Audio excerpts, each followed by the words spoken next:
Bien, nous pouvons reprendre exactement à 12 notre parcours. Alors, la suite normale et logique de cette première analyse est dans cette idée du déséquilibre ou de la discordance entre les littératures, de suivre la présence de Cervantes, de Don Quichotte, en Angleterre, avant la traduction de Shelton, puisque si l'on admet qu'un des objectifs de ce cours, c'est de comprendre l'Espagne de Shakespeare ou l'Angleterre de Cervantes, il y a ces deux éléments. L'Espagne de Shakespeare peut passer par ce rapport de lecture, de connaissance qu'avaient les dramaturges élisabéthains et parmi eux Shakespeare de Don Quichotte et plus généralement des textes de la littérature espagnole, romans de chevalerie, romans picaresques, romans pastoraux. L'autre, évidemment, n'est pas une connaissance possible par Cervantes de Shakespeare ou de la quelconque des œuvres anglaises, mais de l'Angleterre comme telle. Alors, pour rester sur le premier élément, c'est-à-dire comprendre quelles étaient dans cette rencontre les appropriations possibles par Shakespeare du Quichotte, une première question qu'on doit poser, c'est évidemment les traces et les raisons de la présence de ce livre dans l'Angleterre. Il y a une date qui peut être considérée comme importante, fondamentale, c'est le moment où le livre est traduit en anglais.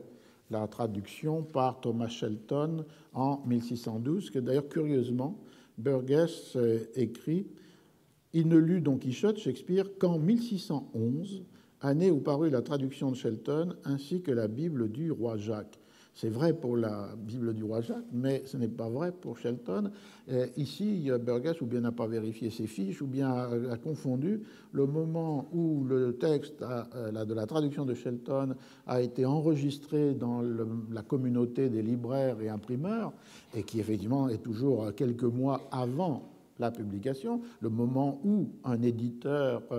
affirme par cet enregistrement sa propriété sur un texte, que l'on appelait à l'époque writing copy, qui deviendra copyright au début du XVIIIe siècle,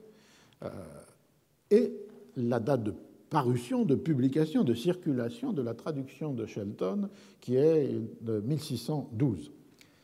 Ce qui est important, c'est peut-être dans un premier temps de repérer des présences du livre de Don Quichotte avant cette traduction. Ce qui pose évidemment les questions de savoir comment, pourquoi, à travers de quel mécanisme le texte pouvait être approprié. Et ceci nous fait commencer avec ce qui est advenu lors de l'ambassade, c'est-à-dire le fait que, il faudrait que je retrouve les pages qui correspondent à cela, lors de l'ambassade, une des conséquences premières a été l'acquisition des premiers exemplaires du texte par certains des membres de cette ambassade. Et on a des traces de la présence du Quichotte dans la bibliothèque de Bodley, qui est la bodléienne actuelle, et qui était, au milieu de l'été de 1616, on a la trace d'une présence d'un exemplaire qui aurait été acquis par un libraire de Londres, John Bell, peut-être lié, sans être membre de l'ambassade de 1605, et avant août 1605, le registre la bodléienne mentionne la présence du Don Quichotte de Cervantes. Thomas Bodley était un aristocrate qui construisit une grande bibliothèque, c'est celle qui est aujourd'hui connue comme bibliothèque bodléienne à Oxford. Et dans cette bibliothèque, un don qui avait été fait de 100 livres par le comte de Southampton, personnage intéressant puisque c'est celui à qui est dédié ou sont dédiés les deux premiers poèmes de Shakespeare, le Viol de Lucrèce et Vénus et Adonis, avait fait ce don pour acheter des livres, et en particulier des livres espagnols. 45 livres espagnols sont achetés à partir de cet argent par ce libraire envoyé en mission, lié ou non à l'ambassade, ça c'est une question qui ne peut pas être résolue, mais qui fait que on sait que avant août 1605, il y a déjà dans la bibliothèque de Bodley un exemplaire en espagnol du Quichotte. Un deuxième trace de cette présence a pu être donnée alors là par un membre de l'ambassade qui s'appelle Dudley Carleton et qui, au cours du mois de novembre 1605, envoie une lettre à un de ses amis, John Chamberlain, et il lui dit qu'il a acheté en Espagne une série de livres parce que ceux de ce langage sont rares en Angleterre. Et donc, il est revenu avec des livres en espagnol. Il n'y a pas mention dans cette lettre-là de Don Quichotte, mais il y a mention d'un roman picaresque, la Picara Rustina. Dans une lettre de mai 1606, l'année suivante, il fait allusion à Don Quichotte. Il dit à son ami « Je vous envoie le défi de Don Quichotte, Don Quichotte Challenge », qui est maintenant traduit dans toutes les langues et qui est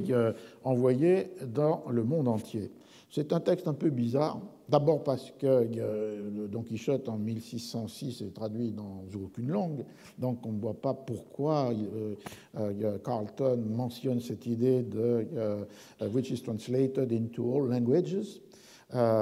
Et d'autre part, on ne sait pas bien s'il désigne sous l'expression de Don Quichotte Challenge le défi de Don Quichotte qui serait peut-être une allusion au combat contre les moulins à vent, ou s'il désigne le livre lui-même. Donc c'est un texte qui peut être commenté avec prudence. Il montre néanmoins que faire une référence, une allusion à Don Quichotte dans une correspondance privée en mai 1606 pouvait aller de soi, ne créer aucun problème, c'est-à-dire que le destinataire savait exactement de qui et de quoi on parlait. Donc on voit qu'autour de l'ambassade de 1605 apparaissent les premiers exemplaires du Don Quichotte en Angleterre. Et comme je l'avais rappelé, le livre a été imprimé à la fin de 1604. Les deux documents que j'évoquais la fois dernière et qui permettent de dater le moment à partir duquel un livre va être imprimé, c'est-à-dire ce qu'on appelle testimonio de las erratas, qui ne sont pas les errata du livre, mais qui sont le fait qu'un secrétaire du Conseil royal a vérifié que dans le premier exemplaire, que dans un exemplaire du livre imprimé, c'est exactement le texte qui avait reçu l'autorisation de la censure qui est imprimé et qui est du 1er décembre 1604. C'est-à-dire que le livre est déjà là imprimé, puisqu'un secrétaire valide l'idée qu'il n'y a rien dans ce texte imprimé qui était présent dans le texte manuscrit tel qu'il a été autorisé et a reçu un privilège. Et le deuxième document, qui est la tassa, qui est un texte qui définit le prix auquel le livre doit être vendu. C'était presque un prix de la loi du prix unique du 20 décembre 1604. Donc on peut voir que c'est au moment des fêtes de Noël et du passage de 1604 à 1605 que le livre imprimé dès le début du mois de décembre a pu circuler. Pour comprendre le contexte de réception du Quichotte dans ces années 1604, 1605, 1606, on peut peut-être faire retour sur cette relation que j'évoquais et qui n'indique pas, comme l'aurait voulu ou rêvé, ou comme l'a rêvé Burgess, la présence des Kingsmen, des comédiens du roi, dans l'ambassade, qui mentionnait simplement la présence d'un quelqu'un qui était un assistant à l'époque du Master of Rebels, l'homme qui organisait les divertissements de la cour et aussi avait un droit de censure sur les pièces représentées à la cour. Et ce texte, paru en 1605, a pour titre long, comme souvent, ceci: une relation des choses que nous avons, qui furent observées comme ayant survenu durant le voyage de l'honorable Charles, duc de Nottingham, Lord High Admiral, Lord Admiral d'Angleterre, sans grandeur, ambassadeur auprès du roi d'Espagne, ayant été envoyé là pour recueillir le jugement, the oath du dit roi, pour la maintenance de la paix entre ces deux fameux rois de Grande-Bretagne et d'Espagne, selon les articles qui ont été formellement établis par le connétable de Castille en Angleterre durant le mois d'août 1604. Donc la page de titre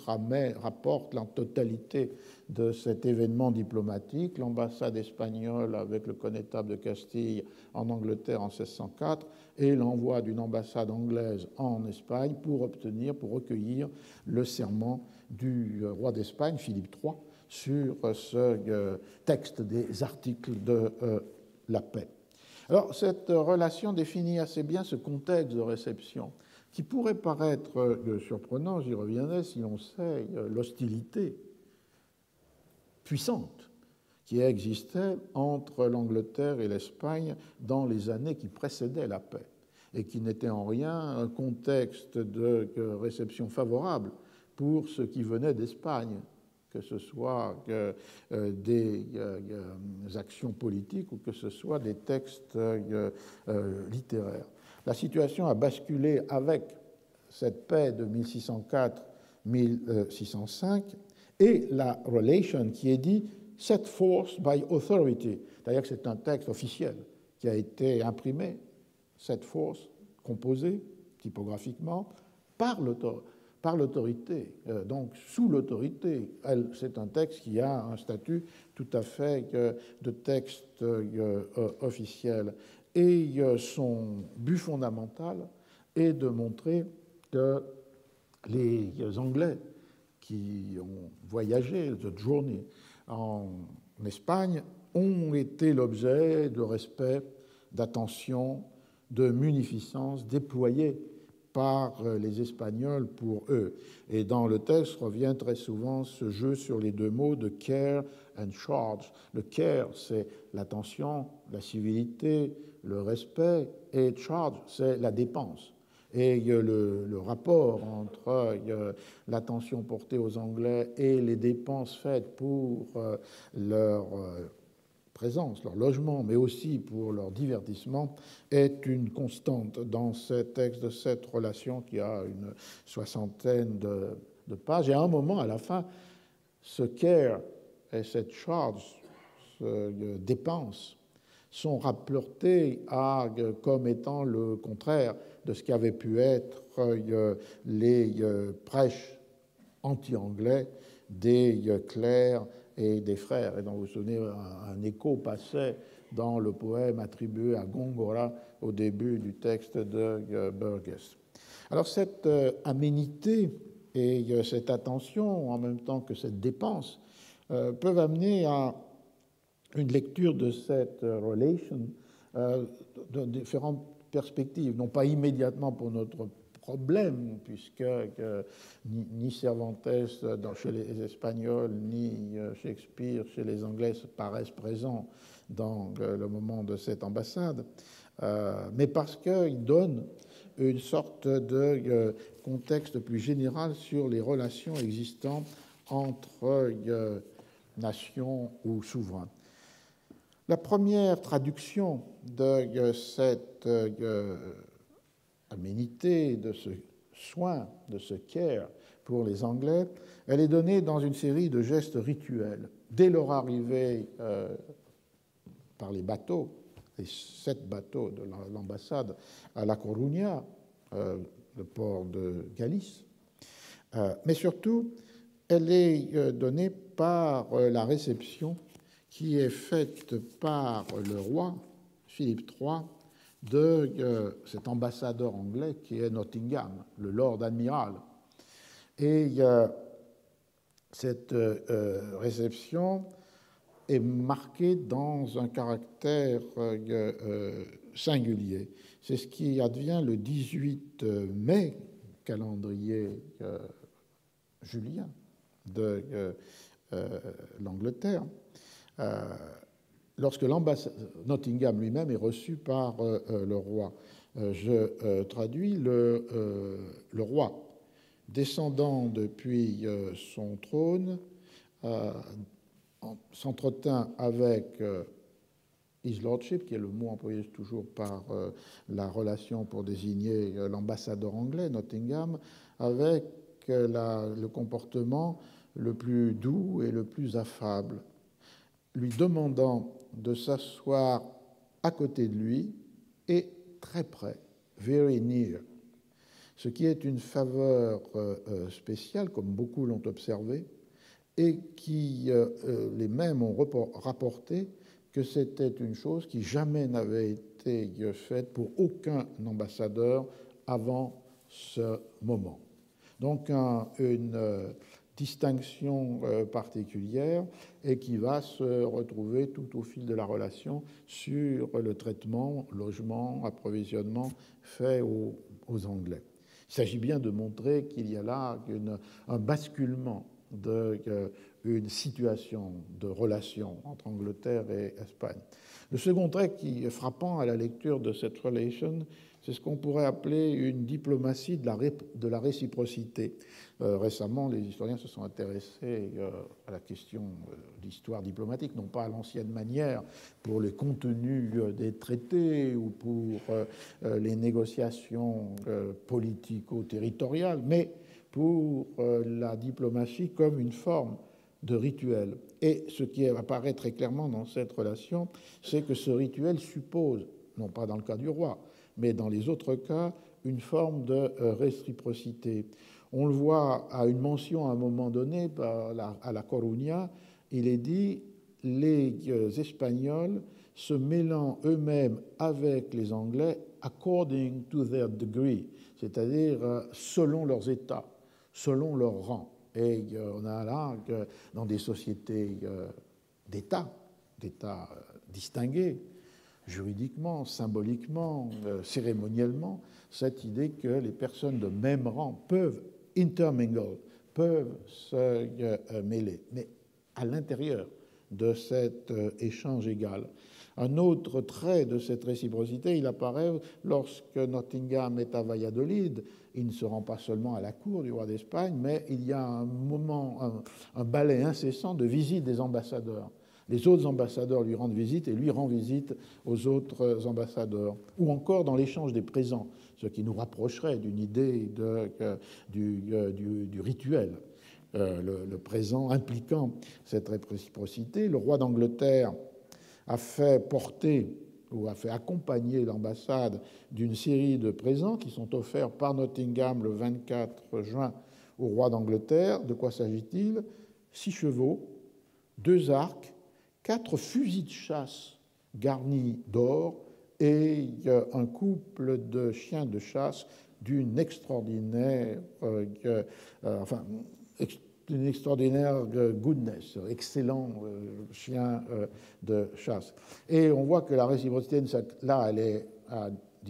inégale, mais néanmoins elle existe, c'est-à-dire que le roi d'Espagne fait donner à Nottingham et aux chevaliers qui sont là, comme représentants du roi d'Angleterre, toute une série de présents, chaînes d'or, joyaux, et un diamant pour Nottingham d'une valeur de plus de 3000 livres.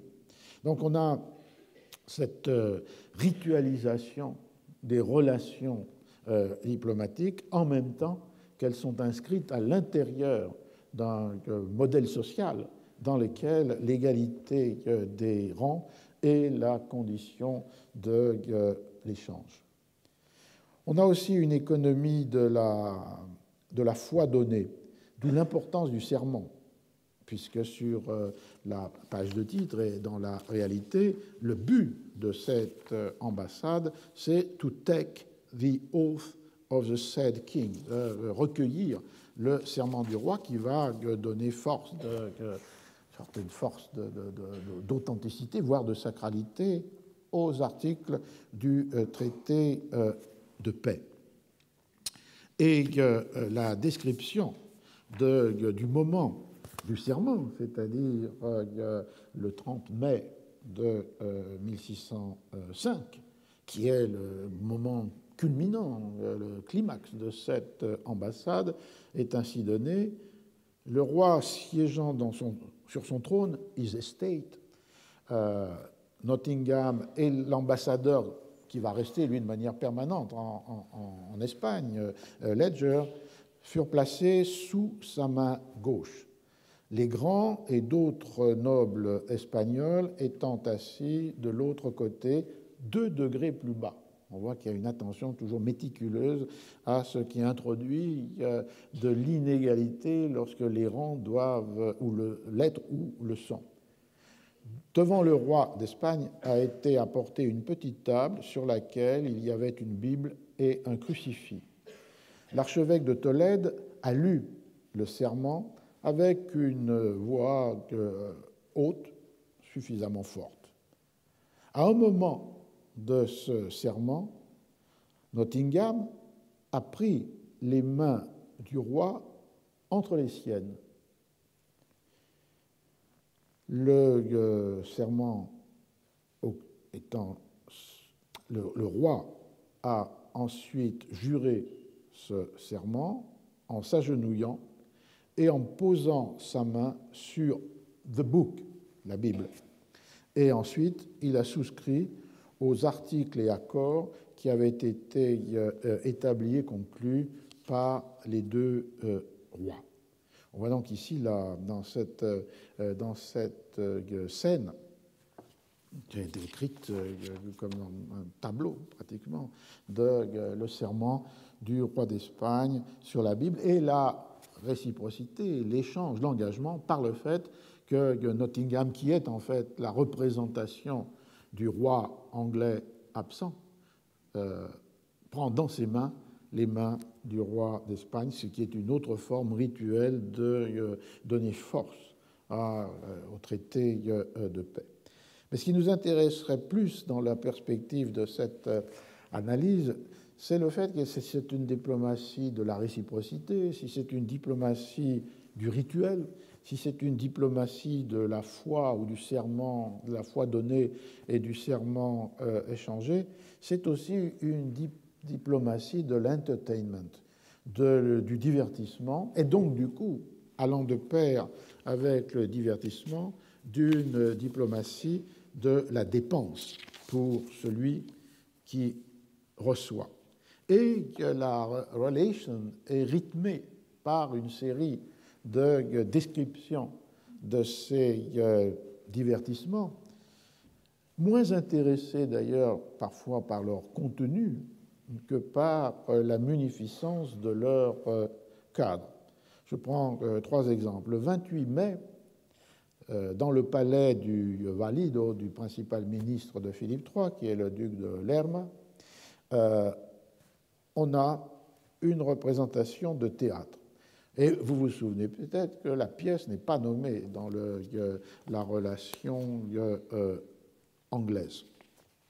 Et que l'on sait qu'il s'agit d'une commedia de Lope de Vega, El Caballero de Illescas, seulement parce que ceci est rapporté dans la chronique établie par le noble portugais Pinheiro da Veiga.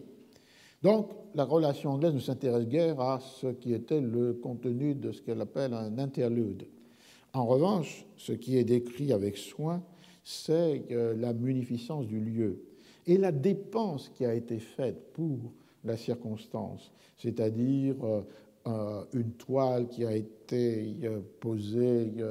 sur le corral ou sur le patio de façon à éviter le soleil. L'idée qu'une allée couverte avait été établie pour permettre de porter les plats du repas depuis la cuisine jusqu'au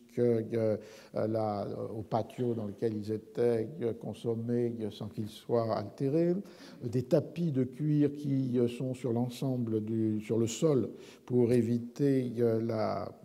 poussière. Et donc, du coup, c'est à la fois une référence à la dépense qui est faite pour honorer les hôtes anglais, mais c'est aussi une référence implicite à la puissance du duc de Lerma, principal ministre de Philippe III, et qui s'affirme dans une autorité qui ne peut être, dans le XVIIe siècle, que portée, rendue possible par la fortune. Un autre détail est tout à fait intéressant dans la brève relation de la réception par Lerma des Anglais, c'est le fait que le roi et la reine assistent à la représentation, mais in private, c'est-à-dire finalement comme spectateurs séparés des autres spectateurs. Et la relation espagnole que j'évoquais, qui est parallèle, qui est la relation de même fait pour 1605 et publiée, elle, à Valladolid, pas plus que l'anglaise ne dit qu'elle est la commedia qui était représentée, comme si ça n'avait pas beaucoup d'importance, mais en revanche indique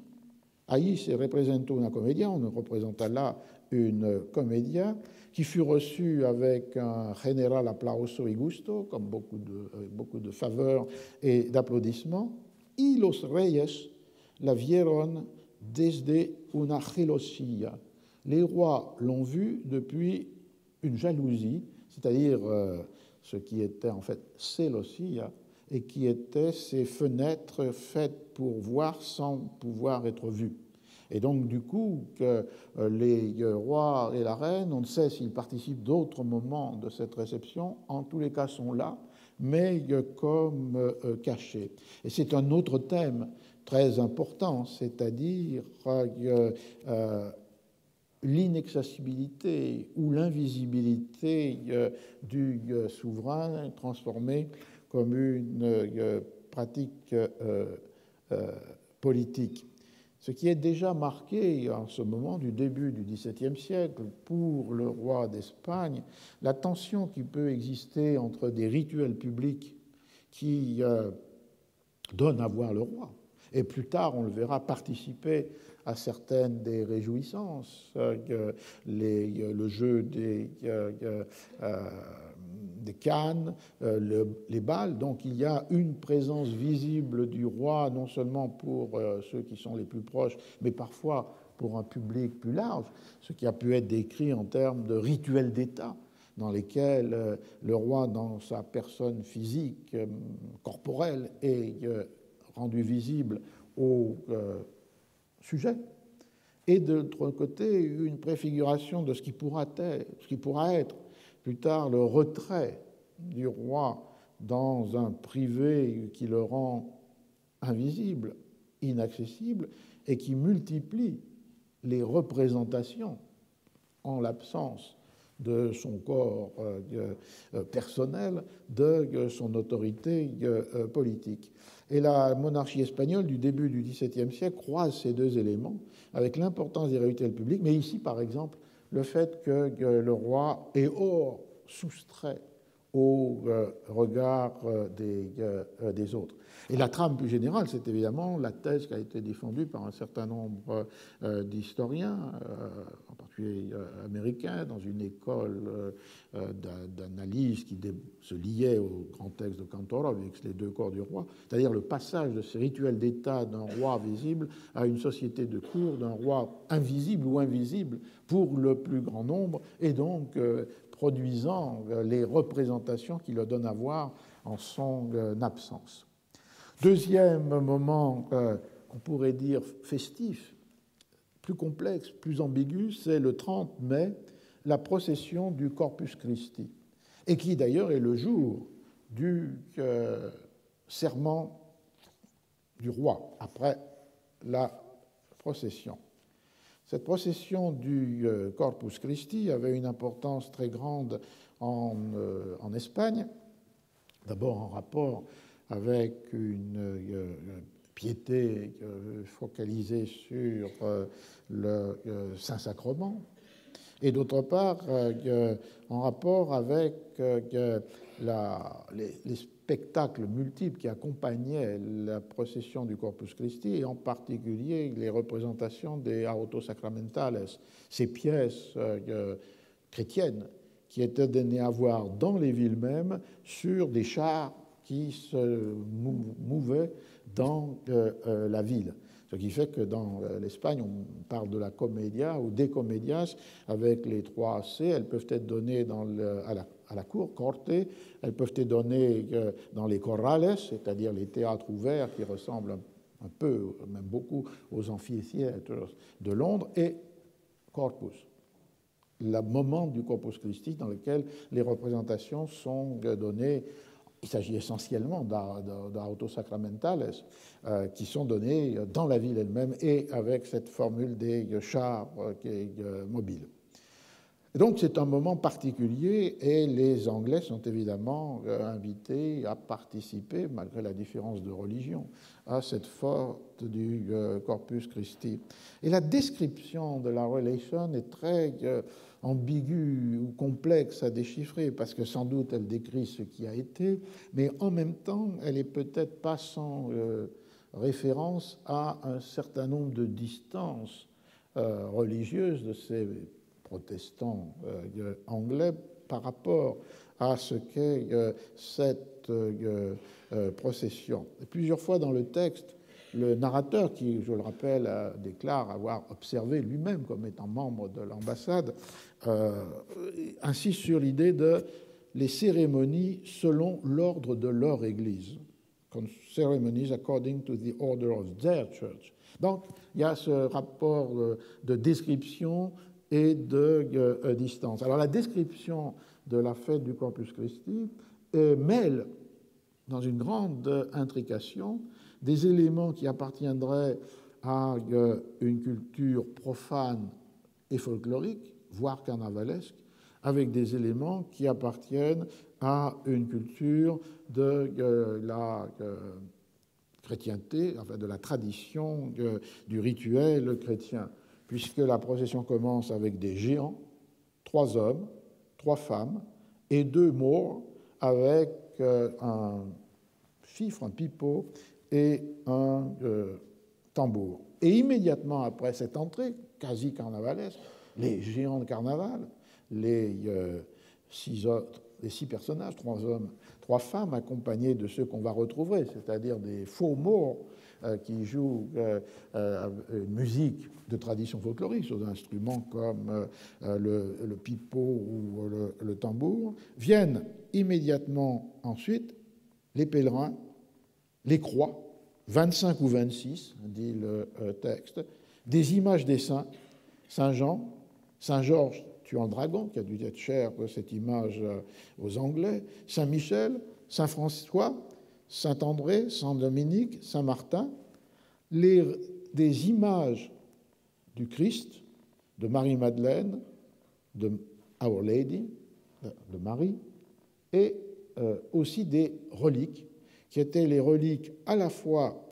qui sont qualifiées de holy and precious, et qui étaient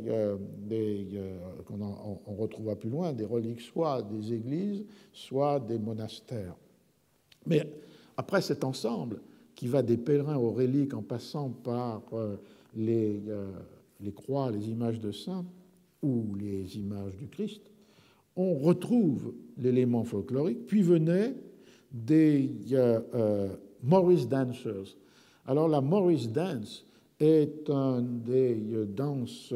folkloriques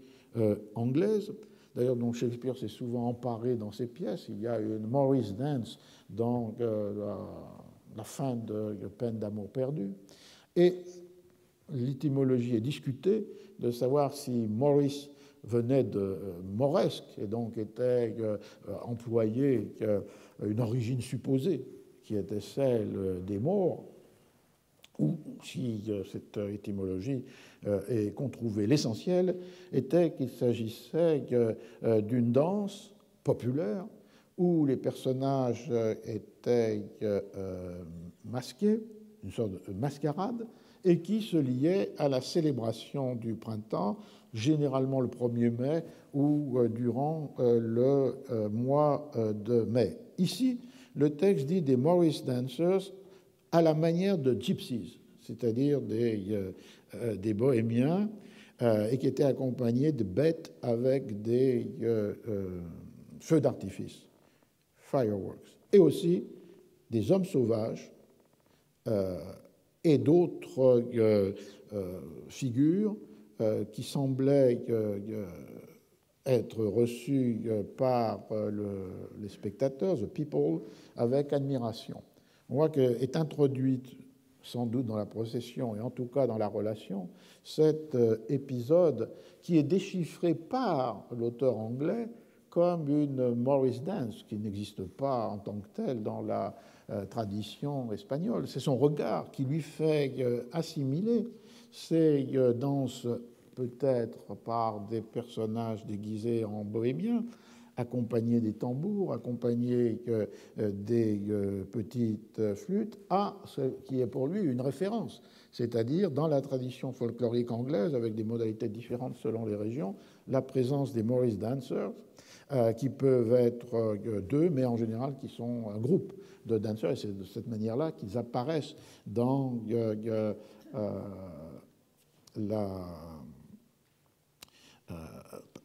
ils apparaissent dans aussi Tout est bien qui finit bien.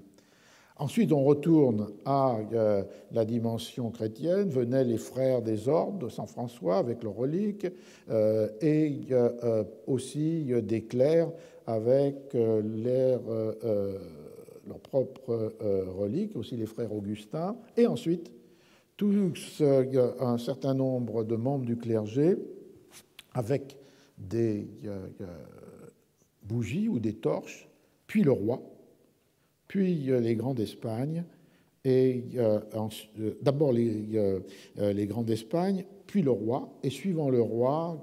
le cardinal et les ambassadeurs. Ambassadeurs de France, ambassadeurs de Venise, ambassadeurs du Maroc, ambassadeurs de Savoie. Tous ayant dans leurs mains des cierges allumés. Donc, c'est un texte très, très intéressant, très complexe, parce que d'un côté, il renvoie à une réalité qui était en Espagne cette intrication attendue, normale, entre des éléments sacrés et des éléments profanes, entre un répertoire qui est celui de la chrétienté et d'autre part des éléments qui proviennent des traditions folkloriques. Et comme on le sait, ceci va incorporer à un certain moment Don Quichotte et Sancho eux-mêmes dans les fêtes de béatification d'Ignace de Loyola ou les fêtes de béatification de Sainte Thérèse d'Avila. Il y a des éléments qui intègrent une mascarade. Et par exemple, en 1610, dans une fête à Salamanque, les étudiants de l'université ont introduit dans un cortège qui n'était lui-même que la partie d'une immense série de cérémonies pour la béatification d'Ignace de Loyola, une mascarade qui était une mascarade, le triomphe de Don Quichotte, et dont la relation dit qu'elle a beaucoup plu, et surtout à ceux qui avaient lu le roman ou l'histoire. Donc, on voit qu'il y a là une réalité profonde derrière cette description, qui est cette présence du profane dans le sacré, d'une tradition folklorique et carnavalesque à l'intérieur des rituels chrétiens et du mélange entre le vocabulaire de la sainteté chrétienne et d'autre part des personnages qui appartiennent à ces traditions. D'autre côté, on peut dire aussi que la relation qui ne doit pas fâcher les Espagnols, puisque tout son but est de cimenter cette paix qui vient d'être signée, traduit quelque chose du regard de celui qui l'a produit. Je le disais pour le déchiffrer comme des Morris Dancers, quelque chose qui était à l'intérieur de ce cortège, peut-être lié à des Moors, des bohémiens de fiction, de déguisement, et qui introduisait à la fois une dimension de musique originale et de divertissement. Et d'autre part, peut-être, cette insistance sur les reliques ou sur les saints, liée si étroitement avec la description des éléments folkloriques, pouvait laisser introduire, sans que cela soit dit, la notion de superstition, et qui pour l'Église d'Angleterre, même si elle est d'orthodoxie luthérienne, ou pouvait, incorporer dans l'anglicanisme, pouvait marquer une distance par rapport à ce qui étaient les cérémonies selon l'ordre de leur Église, et pas la nôtre, comme suggère évidemment la relation. Le dernier moment de cette diplomatie du spectacle, de la distraction, du divertissement, il est donné par le 31 mai, le jour suivant, qui est celui des jeux, les jeux de taureau et les jeux des cannes, et avec en espagnol dans le texte Juego de toros, Juego de canas. Le jeu de taureau, c'est évidemment la corrida, et il y a une description assez dense, intéressante, de cette corrida du fin mai, avant leur retour en Angleterre, donnée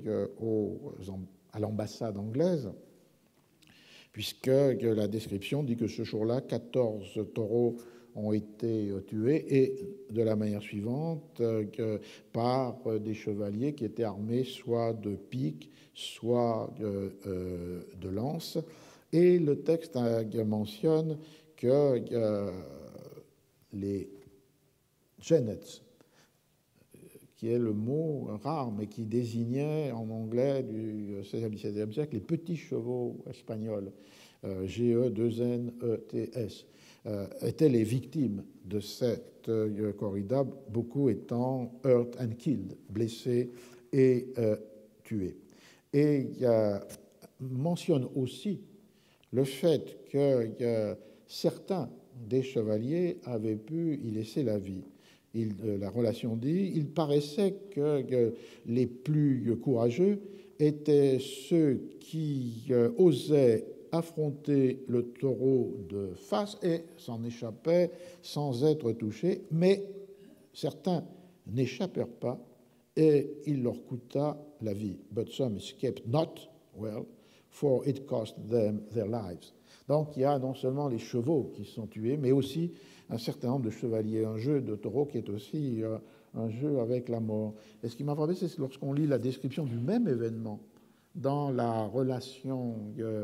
portugaise de Pinheiro da Veiga, il mentionne avec beaucoup de détails horribles les chevaux éventrés, les chevaux tués, les taureaux tués, mais il n'y a aucune mention de victimes parmi les chevaliers qui affrontent les taureaux. Alors, ou bien la relation anglaise a ajouté un élément qui n'était pas dans la réalité, ou bien là encore, on aurait une différence dans l'écriture, pour le moins, de sensibilité entre l'idée que pour les Anglais, comme pour Shakespeare de la fiction, il y a là un jeu d'une excessive, inutile cruauté, perdre la vie face à un taureau, alors que pour Pinheiro da Veiga ou pour les Espagnols, il y a là quelque chose qui participe de la normalité du divertissement. Ensuite, il y a un deuxième jeu qui est le juego de canas, c'est-à-dire des cannes de bois. Et là, c'est une description tout à fait différente de la corrida, parce que si à la corrida ne participe qu'un petit nombre de chevaliers qui se sont désignés ou ont été désignés pour affronter les taureaux, le jeu de cannes est un jeu qui implique un très grand nombre d'aristocrates, 80 participants divisés entre 8 quadrilles, et le roi lui-même dans un de ces quadrilles. Et le jeu consiste avec des bâtons de bois de charger les uns contre les autres, quadrille contre quadrille, mais non pas pour frapper les individus, mais pour atteindre avec le bâton de bois une cible que les chevaliers portent sur leur dos. Donc c'est un jeu qui tient quelque chose des anciens tournois, avec l'idée de la cible qu'on doit atteindre avec la lance, et en même temps d'un affrontement entre groupes, puisqu'il s'agit de toucher des cibles qui se trouvent sur les opposants. Ici, évidemment, la vie n'est pas en jeu. Le monarque participe de ce jeu, étant aussi la relation donne la composition des 8 quadrilles qui avaient chacun 10 chevaliers. Là aussi, une analyse méticuleuse, je suis incapable de faire, pourrait montrer les équivalences, le fait que tel ou tel se trouve ensemble dans le même quadrille et qui ne peut que renvoyer à la société des États et des conditions. Juste avant leur départ, et c'est le dernier entertainment donné à l'ambassade anglaise, juste avant leur départ, il y a un masque qui est donné dans la grande salle du palais. C'est du moins la manière, puisque c'était un divertissement très fréquent dans les fêtes aristocratiques ou royales anglaises, d'introduire des masques, c'est-à-dire des mascarades. Ben Jonson était un des écrivains spécialistes dans ces masques, qu'il intègre pour certains d'entre eux, dans le Works, publié en 1616, comme je le disais. Et ici, le masque est décrit avec beaucoup de soin. C'est un spectacle allégorique où une des infantes est entourée de vierges qui dansent autour d'elle, puis 28 chevaliers et dames de la cour apparaissent lorsqu'un rideau s'ouvre et lorsqu'ils descendent d'une sorte d'escalier sur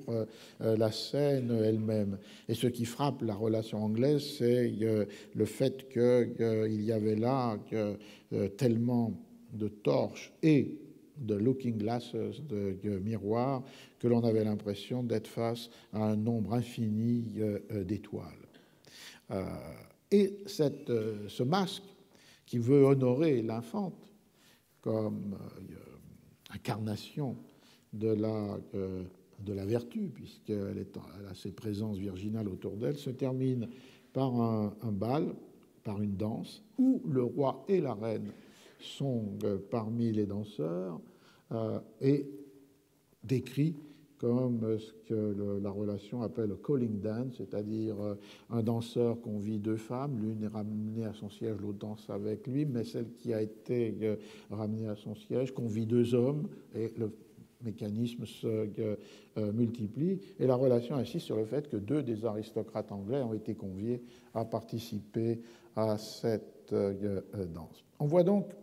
et je termine avec ça, que d'un côté, évidemment, il n'y a pas de trace dans cette description de ce qui a été l'imagination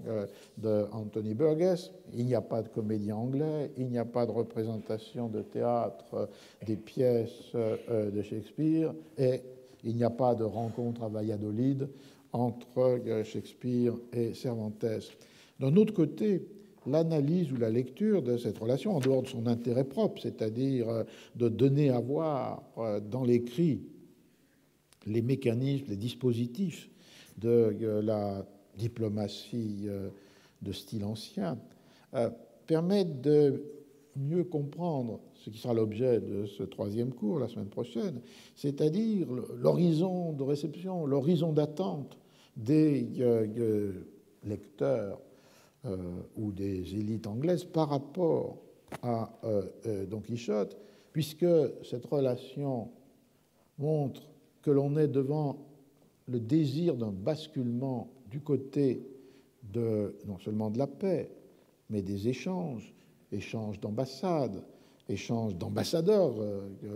L'ambassadeur d'Espagne qui va demeurer à Londres accompagne l'ambassade lorsqu'elle fait son retour. Et comme on l'a vu, l'ambassadeur anglais qui va rester à la cour d'Espagne, qui va bientôt se transférer en 1606 à Madrid, après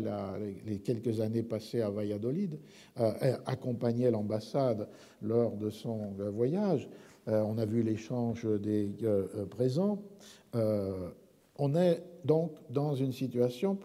dans laquelle l'échange des textes ou la réception des textes peut participer de ce nouveau cours politique et diplomatique. Et en même temps, on ne peut pas effacer ce qui le préexistait, c'est-à-dire le fait qu'il y avait hérité, au moins depuis les années 1560, une très profonde hostilité anglaise à la nation catholique qui incarnait au plus haut point le papisme détesté à partir de la réforme d'Henri VIII, qui incarnait le pouvoir, la force tyrannique et cruelle exercée aux dépens des Indiens d'Amérique ou aux dépens des protestants flamands en Europe, et qui, dans une certaine mesure, incarnait aussi l'autre, l'étrangeté. Et dans beaucoup de textes anglais, on voit que les Espagnols sont décrits comme s'ils étaient des Maures. Il y aurait une première Black Legend, mais pas au sens classique. Ce serait l'idée de considérer que les Espagnols sont eux-mêmes noirs. C'est-à-dire le fait que cette nation, qui a été une nation où se sont rencontrés les arabes et chrétiens, musulmans et chrétiens, maures et espagnols, a gardé quelque chose de cet héritage. Et donc il y a une vision peu favorable à l'accueil, à l'échange, à la réception, et elle a été cimentée, comme je le disais, avec une petite erreur de date, comme Burgess, en 1583, par la traduction du texte de Las Casas, qui est le texte le plus puissant, le plus fort, avec celui de Manzoni, sur les tyrannies et cruautés commises par les Espagnols dans le Nouveau Monde. Et cette dénonciation d'une nation, d'un empire, d'une colonisation, le texte qui en espagnol s'appelait Très brève relation de la destruction des Indes est devenu en anglais The Spanish Colony. Donc il y a un lien étroit qui est noué entre la dénonciation politique de cette colonisation et l'accueil à la dénonciation chrétienne des atrocités commises par les Espagnols. Et cette date de 1583, évidemment, n'est pas si éloignée de 1604-1605, d'autant qu'entre les deux dates ont été multipliés les pamphlets, les libelles anti-espagnols, à la fois pour dénoncer les Espagnols dans les cruautés et tyrannies commises dans les Pays-Bas, à partir de la révolte des provinces calvinistes du Nord, et un parallèle s'établit entre les Indiens et les Flamands, entre les victimes de ce pouvoir tyrannique cruel, et aussi nourri par tout un ensemble de pamphlets anti-espagnols autour de la crainte de l'invasion espagnole, donc avant et après l'armada de 1588 qui devait permettre l'envahissement espagnol de l'Angleterre. Invincible mais vaincu, l'armada n'atteint pas ses fins, mais ceci définit aussi dans l'horizon d'attente, dans l'horizon de réception, tout un ensemble d'éléments par rapport à l'espagnol détesté, haï, craint, et en même temps qui peut devenir un objet de ridicule, puisque finalement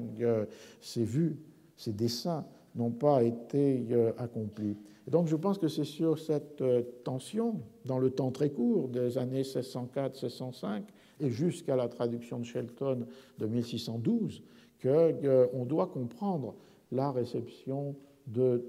Don Quichotte, et c'est ce que j'essaierai de montrer la semaine prochaine. Merci.